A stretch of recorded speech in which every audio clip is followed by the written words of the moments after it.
Kahapon ay nasaksihan natin ang dalawang storya ng magkahiwalay na kamara ng House of Representatives at ng Senado, kung saan dito sa lower house, sa House of Representatives, ay punong-puno ng kasiyahan at tila tuwang-tuwa sila sa kanilang na-accomplish na na-impeach nila si Sara Duterte. Sa kabilang bahay naman, sa Senado, ay mayroong isang dramang nabubuo kung saan ipinakita sa taong bayan ang isang labanan ng prinsipyo ng mga paninindigan. At ngayon ang mga tao ay nagtatanong, bakit parang ibang-iba ang kultura ng House of Representatives with that of the Senate?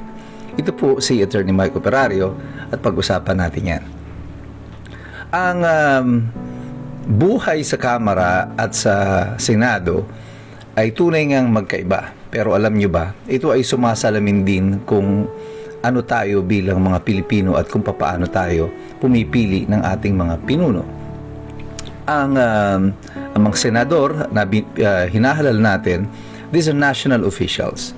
At kagaya po sa Pangulo at sa Vice Presidente, di ba pang mga national officials, Senado, kakasama po dyan ng mga senador, ang inaasahan ng mga tao dyan ay binoboto nila yung mga ito nang wala pong bayaran. Wala pong vote buying. Pagdating sa Senado, sa Presidente, hindi natin sigurado yan, ano? Pero most likely sa Senador po, bihira po mangyari yan na magkaroon po sila ng hiwalay na operasyon ng vote buying and any other national position. Bakit? Kasi masyadong marami yung mga botante. Kung babayaran mo lahat ito, ay trilyon-trilyon ang uubusin mo. Unlike dito po sa House of Representatives, tama naman po yung sinasabi ni Congressman Libis. Totoo naman, meron naman talagang bilihan ng boto sa lokal.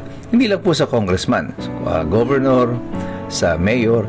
Ang tawag nga dyan, tersyahan. Di ba? Tatlo ang naghahati. Sama-sama sila sa pambili ng boto. Yung congressman, governor, at saka mayor.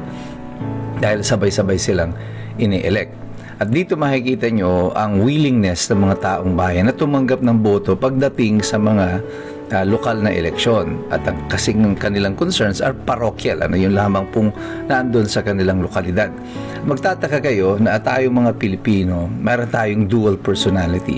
Pagdating sa halalan ng lokal, parang inaasahan ng mga Pilipino na kailangan magbayad ang mga politiko sa kanila. Sa totoo, sa kasalukuyan, ang sistema ng vote buying, hindi na po pinipilit ang mga tao para sila ay bumoto. Actually, hinahanap ng maraming mga Pilipino, mga mamamayan natin, kung sino yung mga namimili ng boto at doon sila pumupunta. Yan ang nakakalungkot na estado ng ating bayan ngayon. Kaya patuloy kaming nangangampanya laban sa vote buying. But we can feel that this is really a losing battle insofar as local elections is concerned, kasi tayo mismo, kayo, na kunyari, halimbawa, sumusuporta kayo sa presidenteng gusto nyong malinis, pero pagdating ninyo sa lokal na halalan, andun din naman kayo sa mga namimili ng boto. Hindi lang po minsan natin nasaksihan yan paulit-ulit, mula doon sa panahon ng halimbawa na lang kay Pinoy, nag-umpisa kay Pinoy, dito nag-umpisa yung mga kampanya laban sa katiwalian, nauso yung mga ganyan mga political stand. But pagdating sa lokal na halalan, yung mga sumusuporta kay Pinoy ay sila rin ang mga nagsisibili ng boto o sumusuporta doon sa bumibili ng boto. Ganon din sa panahon ng paglaban ni Rodrigo Duterte. Gusto natin ng pagbabago, gusto natin ng kampanya laban sa droga, pero pagdating sa lokal na halalan, ganon pa rin. Tatanggap pa rin kayo ng pera. Again, noong 2022, nakita natin yan. Dami nating nakita yung mga kakamping, kunyari, kontra sa kurakot, sa korupsyon, pero makita mo sila pagdating sa lokal na halalan, andun sila, sumusuporta sa mga kandidatong mga namimili ng boto. At yung iba sa kanila, yung may kaya, ko-contribute pa para lang may pambili ng boto. Pero pagdating sa Senado, mahirap po gawin yan kasi nga sa sobrang laki ng pera na involved para dyan, ay hindi mo ina-expect at ang mga tao hindi ina-expect na yung mga senador ay magbabayad sa kanila, kaya iboboto pa rin nila kung sino ang gusto nila. So ibig sabihin nito, tayong mga Pilipino, kung gusto natin, pwede naman pala tayong bumoto ng walang bayad. Pero pagdating sa lokal, hindi natin gagawin yon. Because ang concern natin dito ay parokyal. Ang mga senador, parang gusto natin sila na uupo dyan dahil ang kanilang interes, ang kanilang sinasaklawan dapat ay yung mga national na issue. At hindi yan kalapit mo. Pero pagdating dito sa lokal, parang malapit na malapit sa iyo ang mga problema, pa-ospital, pang-tuition fee, at kung ano-ano pa na mga lokal na concern. That's why ang mga tao nag-gravitate towards kung sino yung may pera, kung sino makapagbigay sa kanila. Kaya dito sikat na sikat at usong-uso yung AKAP, TUPAD, AIX, because dito nagagamit ito ng mga politiko para pambayad doon sa mga botante nila. But this is not the case pagdating sa senador. Dahil hindi naman talaga sila namimili ng boto, pwede silang manindigan doon sa kanilang mga prinsipyo. And this is one thing that is missing pagdating po dito sa Kongreso, because sila mismo ay nagpa-practice, gumagawa nitong bilihan ng boto, hindi malabo na sa kanilang pagboto naman dito sa House of Representatives, sila naman ang tumatanggap ng pera. Kaya kadalasan, tama yung sinasabi ni Congressman Leviste, may mga pangako ng mga ayuda, ng benepisyo. Sinabi rin ito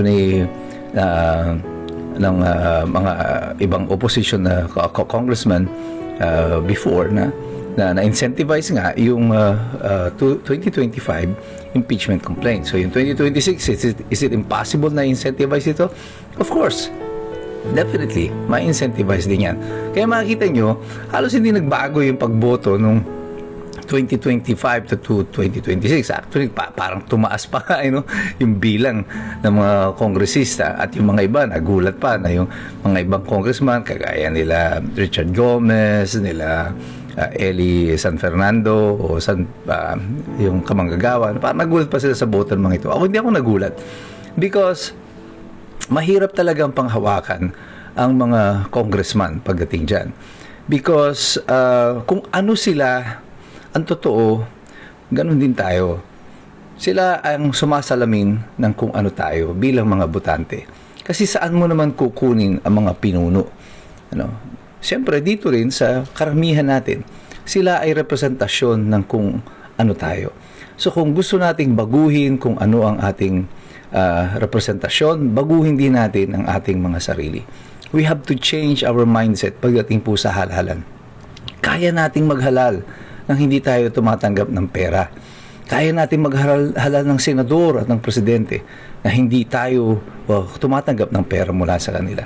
Kaya itong mga senador, kaya nilang bumoto ayon sa prinsipyo at hindi ayon sa ayuda, kasi wala naman silang ibinigay sa mga mamamayan na kung saan sila ang kumakatawan sa mga ito on the national level. Pero pagdating sa baba, dahil nga alam mo naman na ikaw ay nagbayad para ka manalo dyan o magupa ng posisyon na yan, wala ring bagay na ikaw ay magbenta rin ng iyong boto sa mga importanteng national or local na issues. So kung gusto natin ng tunay na pagbabago, mag-umpisa tayo sa ating mga sarili. Huwag ka nang lumipat pa ng paningin, tingnan mo muna si Iskombro na nakatingin sa iyo sa harap ng salamin. Ikaw at ako, tayo ang magiging tunay na daan ng pagbabago. At ito sa darating na mga halalan, sa mga susunod pa na mga eleksyon, isipin ninyo, wag lang yung pang-araw-araw, yung isang araw na ayuda na binibigay sa inyo. Tingnan ninyo ang epekto nito sa interes ng sambayan ng Pilipino. Kasi eventually, ikaw din ang maapektuhan, ikaw din ang maghihirap, o ikaw din ang makikinabang sa isang maayos na lipunan at pamumuno. Kaya tayong lahat, patuloy po tayong makikilahok dito. Tayo po ay sasali sa usapan. Pero patuloy tayong magsisipag-aral. Kasi alam nating lahat, mahirap makialam ang taong walang alam. God bless you, God bless us all. Mabuhay ang Republika ng Pilipinas.